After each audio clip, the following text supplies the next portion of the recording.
Moat on the volley, and back corner. What a start for West Bromwich Albion. Unbelievable!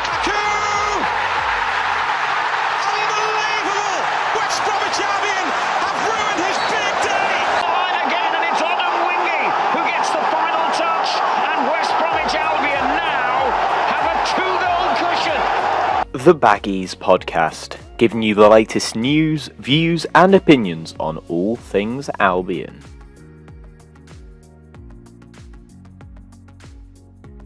Hello and welcome back to the Baggies Podcast, where of course we're giving you all the latest news, views and opinions on all things Albion. Today we're going through a match reaction episode of the podcast where we'll be talking all about the 1-0 win against Birmingham City in probably the best Midlands derby that we're going to get this season. But today I'm joined by Joe from the Albion show to chat about the game. Joe, how are you doing, mate? Welcome to the show. I'm not too bad, thank you, mate. How about yourself?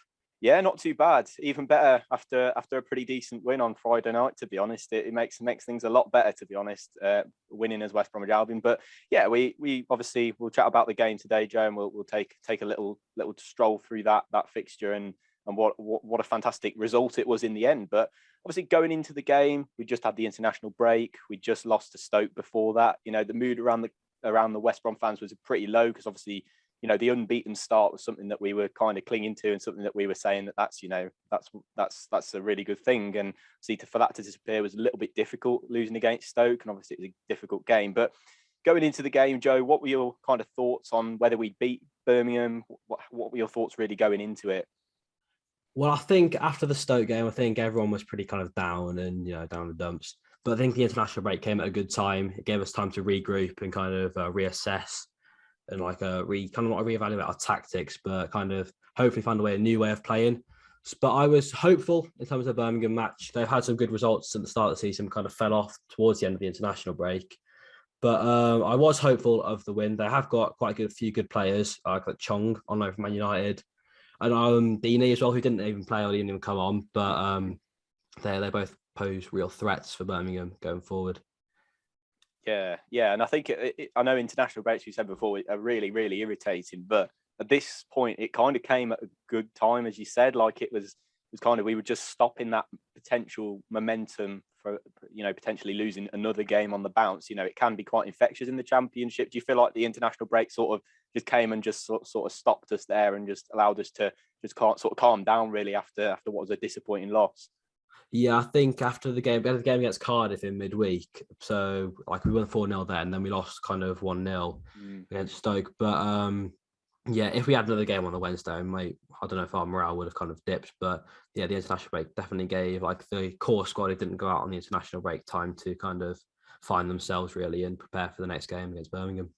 Yeah, and it was really nice because that international break obviously came at a bit of a nice time. It allowed somebody like Matt Clark to get his fitness back, and just, I know he played the under-23s and he was on the bench for Stoke as well. It just gave him a little bit of extra time where he's not missing all those games to just regroup and get back into the side. Obviously, he came into the 11. He was one of two changes from the side that played Stoke. He came in for Reach, which meant that Townsend was pushed on a little bit, and then Phillips come in for Hugh Gill. I don't know what you made of the lineup. Were there any changes that you might have made to that side that went out against Birmingham? Well, considering the update to Dean Garner about his hamstring injury, I don't think there's any changes I would have made. Potentially Hugel on for Phillips, but I thought Phillips was the right decision at the start of the game. The defence was really solid. I think that was a 3 I would have chosen. If Dare I say would have been fit, I would have put him in. But those defence was really solid. And then the midfield 4, I think that's going to be pretty consistent throughout the season. But yeah, I was pretty happy with the lineup. Yeah, me too. I think there was nothing really. I thought I like Hugh Gillen. I think he obviously works really hard, which is nice to see, and he obviously suits the style of play. But I thought he did have a little bit of a shocker against Stoke. I think the ball it was like he had loads of magnets on him, and he was just repelling the ball every time it came towards him. It's pretty shocking. But obviously, this is kind of this game against Birmingham is kind of a little bit of a Midlands derby, if you like. Obviously, we got Villa and Wolves, who are kind of our bigger games. Would you say that Birmingham is a bit of a derby for us? I know it means a bit more now. Stoke and Villa aren't not Stoke and Villa, Wolves and Villa aren't in the league with us. What would you make of that being a derby itself? I think it's kind of like a mild derby, if that makes sense. You've got the massive derbies with kind of Wolves, and then you've got kind of semi-tier with Villa. But then the bottom will come with Blues in terms of those kind of big four. But yeah, it's not really kind of a big derby, I wouldn't class it as. No, it's kind of one of them that you kind of get up for it a bit more when you're not in the same tier, you're not in the same division as Villa and Wolves. But I guess, to be fair, they travelled in numbers, to be fair, Blues, and they did bring a lot of support away, and it did make for a decent atmosphere. So yeah, I guess it kind of did turn into one, I suppose, and especially as the game went on, which was really, really tight, really, for most of the game. In terms of your overall thoughts on the game, Joe, what did you make of the actual game itself? Obviously, we won 1-0, but there was a lot of disgruntled, atmosphere from the fans, despite the fact that we won, which has been a case a lot this season. I don't know what you made of the game overall. Well, I think it was kind of a weird one, really. We at times when we kept the ball down, we kind of played good football, tried to play progressively. But in terms of out possession, we just, as soon as we won the ball back, we kind of heading it forward straight back to them. And I really think that Blues deserve something from the game. I don't know about you, but they had a few good chances with Hogan and Sunjic at the bar as well. But I really do think Blues deserve something from it. I think we was kind of fortunate to get the goal. We didn't really create anything apart from that goal. We did actually create the Townsend chance and the Bartley chance at the end. But yeah, I think a win, it's probably slightly in favour towards us. A draw would probably been a fair result, but I'm happy with the win. And at the end of the season, 3 points is 3 points, and it's 3 points close to promotion. Yeah, I'm in agreement with you. I think Birmingham deserved probably a point at the game. I thought, in terms of, I think we dominated the game in terms of possession, which was a bit odd from us because obviously we're not used to really, keeping the ball for that long. But I think Birmingham, that Hogan chance where he ended up stretching for that cross, I think it was Bella who crossed it in and he was sliding across the goal to try and meet it. Honestly, absolutely head in hands there. That was a mad moment in the game. And yeah, if they'd have scored there, I think we'd have been in a bit of trouble because we'd have had to break Birmingham down when they're not playing so expansively. So the performance was obviously not a fantastic one because we kind of let Birmingham have a bit too much on the counter attack, which I said before the game was going to be a big thing. Do you think we kind of nullified Birmingham's threat, or do you think that we kind of let them onto us a little bit too much? I think we nullified them to a certain extent. I think it was the first chance from the corner they had. The first corner we had, they left 2 up against 2, or I think it was 2-1. I think you always knew that something was going to happen then, and we just kind of didn't. We deal with that at the end, but yeah, I think we definitely nullified their attacking options. I think Townsend did really well kind of working back and getting forward, and Matt Clark as well. Special shout out for him for going back after injury. He was really good. And but I've really enjoyed Matt Clark since he's signed. He's been really kind of consistent and solid at the back. But I think him, Bartley and Ajayi dealt with Jukovic quite well, as well as Bella when he came on to some extent. And then Hogan, he missed that chance. But apart from that, he didn't really create anything. No. Yeah, I thought I'm going to expand on that point of Matt Clark because I just think I know he's a loan player, and I hope he isn't a loan player, to be honest, next season. I hope we do actually buy him permanently, especially if we go up. But I just think his influence on the side, having that kind of balance in down that left side. Obviously, he's the left-footed centre-back. Obviously, we've got Brian, who's supposedly left-footed, but we haven't seen very much of him. I just think, I don't know what you make of this, Joe, but I just think he's just as important as a lot of players in the side, especially, just adding that quality in the back line. And it also obviously allows Townsend to push on. I don't know how you feel about Clark and whether you think he's quite important. But yeah, what do you make of Clark? Yeah, I completely agree, really. I think he's one of the kind of vital pieces to our system. I know when when he got injured after the Blackburn game, everything kind of went downhill, really. We had that 1-0 win against Peterborough and then the successive draws. But yeah, I'm really glad he's back. I think when Ajayi came in against Peterborough, I think he did a perfectly all right job. And then O'Shea went out. Then we had Townsend at centre back, which kind of really disgruntled the back three, really, because you had kind of Townsend is not like a centre back. But I'm really glad he's back, and I think he's definitely going to be a very important player in our promotion push this season. Yeah, definitely. I couldn't agree with that more. Really, I've not seen too many people really singing his praises, which gets on my nerves because I feel like he's, especially when he's playing against Luton. Remember, obviously he came off and everything went down the pan really with Clark. So. Yeah, and it's obviously good to see Townsend back in his natural position. I personally would have given him a man of the match. Obviously, we've had Reach in that position, and I think Reach has done as good as he can. I think he's done all right, really, down that position. It's just the fact that Townsend was a centre-back that made us a little bit weaker. What did you make of Townsend's performance coming back into that left wing-back role? I think that role really suits him. I think, it really suits his play style, bombing up and down the wings and getting some really dangerous crosses in. He had that fierce shot early on in the game, which was tipped over by Sarkic. But he's really consistent. I think he was one of the most consistent players in the Premier League last season. So it's a real kind of joy to have him back in that position. And hopefully not too many other clubs are taking a look at him because he's a really important player to us. Yeah, just to think we got him for, what was it, £750,000 from Scunthorpe. That was a mad. Obviously, at the time, it was sort of like he was coming in almost like a second or third choice left back when I think we'd just come down. But to see the way he's developed through the years, and obviously, as you mentioned, in the Premier League, he was really consistent.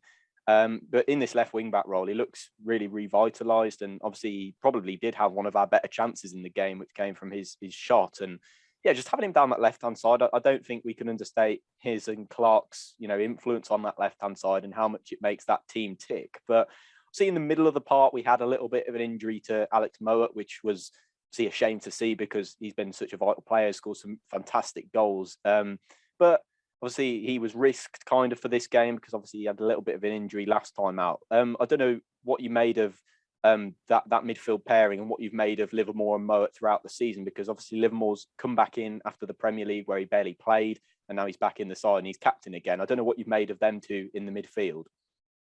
Yeah, I've been really impressed with them so far. I think kind of early on in the season, I think Mowat and Livermore's quality really showed. I think towards the end of this kind of bad run of form that we've had with the 3 draws or 4 draws, whatever we had, I think Livermore's kind of just been that defensive midfielder, kind of providing that rock, and Mowat's been kind of the expressive kind of midfielder, kind of spraying passes, almost like the Sawyer's role, but kind of a bit more kind of pressing and more progressive, I think. But I was really impressed with Malumbi, who actually came on instead of Mowat. He really kind of provided energy in that midfield and kind of stopped the attacks. I think one of the chances where Birmingham were through, they kind of just swept up and kind of put forward. But I was really impressed with Malumbi, and hopefully he gets some more minutes in the future. Yeah, if Mowat's not fit, I think he's definitely the guy who needs to come in. When he got down the other end of the pitch and he was shielding the ball in the corner, I think, I don't know what it was, but he seemed so strong. I know he's a little lad, he's only about 5'8", 5'9", or something like that for a footballer. It's quite short, but he was really tenacious and looked quite strong and quite mobile. And I thought he looked really good. I would certainly start him. I don't know. Do you think he should start if Mowat's not fit next game against Swansea? Yeah, definitely. I reckon he definitely deserves to start after that performance against Birmingham. Yeah, definitely. I think he was really good. I don't know what it was. He's obviously not been in the side very much. I think it must have been a case of getting up to fitness. Obviously, we've seen with Valley likes to just sort of let the players bed themselves in before he starts chucking them on the pitch. He's not that kind of person to throw people in at the deep end. But obviously, it was a game that was decided by a goal later on in the game, which was Karlan Grant's finish, who yet again came through for us and managed a goal. Do you think he can continue this sort of goal scoring form? Because obviously, I don't know if you disagree with this, but I would say that Grant's not doing a whole lot in the game, like actually, in general play. I just think he's kind of coming up with the goals, which is fine. I don't mind that at all. If he's coming up with the goals, that's all we can expect from him. What have you made from Grant? And do you think he can kind of carry on this goal scoring run that he's been on? Yeah, I definitely think he can carry it on. He's kind of got that kind of trademark finish where he cuts in off the left-hand side onto his right foot and buries it in the corner. The same against Cardiff. But yeah, I agree with you completely about how he's not really doing much in the game beforehand. I think him and Phillips were quite poor before the goal. And then you had Robinson, obviously got changed to Hugo, who did put himself about a bit and held the ball quite well. But I really do think Grant can continue this form. I'm not sure whether he'll be up there with kind of the 25 goals, whatever Mitrovic is going to get in the season, because he's definitely going to win the Golden Boot. But I reckon we've definitely got some firepower in that front three. Yeah, and obviously Robinson got substituted, which was it's kind of a shame because I expected him to come and bang in 3 goals like he did against Qatar for Ireland the other day. But I thought it was a little bit of a shame to see him go off. I thought Phillips, I can understand why he's keeping Grant on, even though, as we said, he's not playing that great in general play, because he's obviously got that finishing touch, which he's shown against QPR, shown against Cardiff, and now he's shown it against Blues. Would you have taken Robinson off at the point that he did? And obviously, would you have changed him for Hugo? Because I'm a fan of Hugo. I like that he works hard, but yeah, obviously he's not quite of the same quality, I think, as Robinson. I don't know what did you make of that change at half time? At the time, I was a bit surprised. I would have kept Robertson on personally. I would have maybe brought Phillips off because I wasn't quite kind of impressed with his performance. But because at the end of the game, I see why he did it. You had like the three physical centre halves of Blues, so I can see why Hugo kind of came in and did that role really.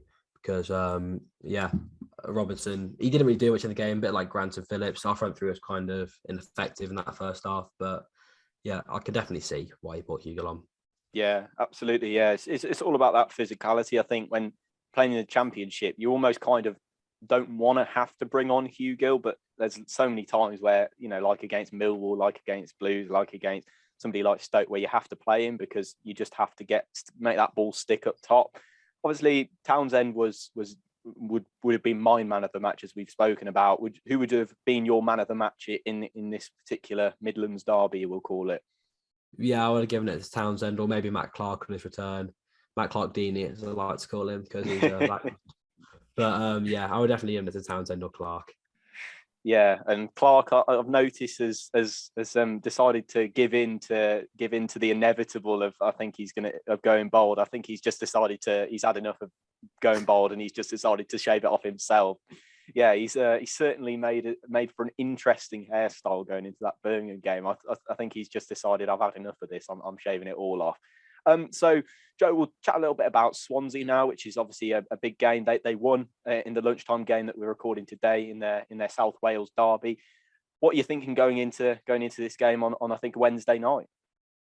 I think it's going to be a clash of styles. I don't think that Russell Martin will change his style like I think that other teams have against us. I think like with Birmingham, they're normally kind of not tiki-taka, but kind of possession based. Yeah. Stoke did that against us and did quite well. But Russell Martin's known for kind of like a passing style, passing and moving. But we're kind of more direct or vertical football, I think, as Val likes to refer to it. But yeah, it's definitely going to be an interesting affair. They've got some really good players in terms of Grimes and like Joel Perreault, who scored today as well. Yeah. And you had Patterson, I think, scored a really good goal. So it's definitely going to be an interesting matchup. But hopefully we can get the 3 points. Yeah, I don't know about you, Joe, but I'm kind of licking my lips with the way that Swansea play their football. Obviously, Russell Martin known to have his philosophy and his style of play where he likes to play out from the back. And we've notoriously, especially against somebody like Sheffield United, we've relished the opportunity of playing against a side that plays out from the back. How do you think that the press can exploit Russell Martin's play style on Wednesday?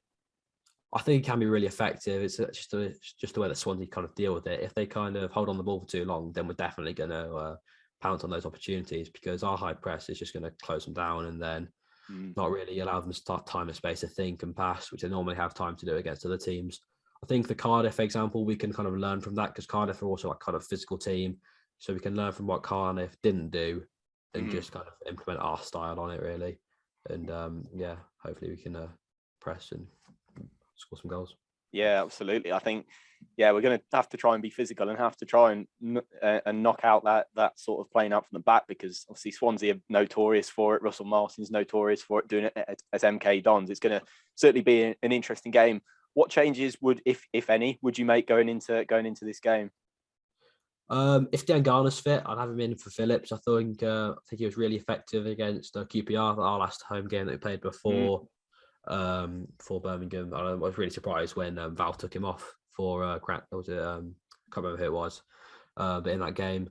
But yeah, I really do think that Diangana should come in. Potentially Hugo, maybe. If I'm not sure whether he's like kind of a impact sub or whether he starts a game. But overall, defense fine, midfield fine. Potentially Malumbi in for Moa if he's still injured. But I think Moa is kind of the first choice. But Malumbi definitely deserves to start. In the front three, I think Grant and Robinson are kind of dead set, and then it's whether that other position I think needs working on.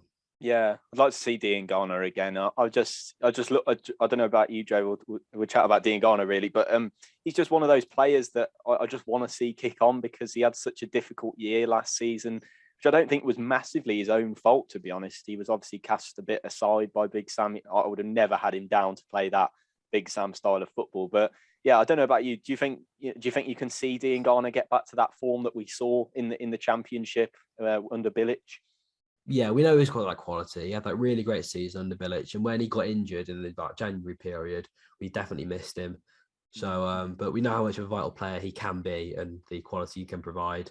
I think cutting in off the left-hand side, driving down the left-hand side, I think is his best position, really. So I would love to see him back. But it's kind of about between him and Grant, because Grant also likes to play on that left-hand side and Kurt on his right. Yeah, it's a bit annoying, to be honest, because obviously you've got Dean Garner and Grant who want to play on that left-hand side. Grant's obviously really proven that he's effective from that left-hand side. But obviously Robinson's a player that he kind of wants to play him up front, but like when he's playing on the wing, he just brings him off really when he ends up playing on the wing. Do you think Robinson's kind of yours? Would you play him sort of up front if it's not going to be Hugill in the starting 11? Yeah, I think I do. I think when he came on against QPR, I think he was really effective. I think he's proven his quality with Ireland as well, showing how good of a player he can be through the middle. So I hope he really starts up front. Yeah, I think we all thought that he was going to be our main striker, but I don't know, Val keeps sort of tinkering him and Phillips in between that position, and then Hugill comes on later on in the game. It's a bit strange, but we'll roll with it with Val Ball. But yeah, obviously Swansea on Wednesday. Joe, do you have a score prediction for us on the Baggies podcast this week? I'm going to go with a comfortable 2-0 win. Fair. Yeah, it's a nice little score. I'm going to go 2-0 as well. I'm going to copy you. I think. I just think that we're going to beat Swansea. I think Cardiff I was a bit unsure about, to be honest. Obviously another team from Wales, but I thought that Cardiff we were going to get battered by like we did against Millwall and end up drawing the game. But I think Swansea definitely an opponent that we can exploit with our play style, and hopefully Russell Martin doesn't fancy changing that anytime soon, so we can go and pick up 3 points on Wednesday. But Joe, it's been a massive pleasure having you on the Baggies podcast this week for our match reaction episode for West Bromwich Albion 1, Birmingham City 0. Thank you very much for joining me, Joe. It's been a pleasure having you on, mate. No, thank you very much for having me as well.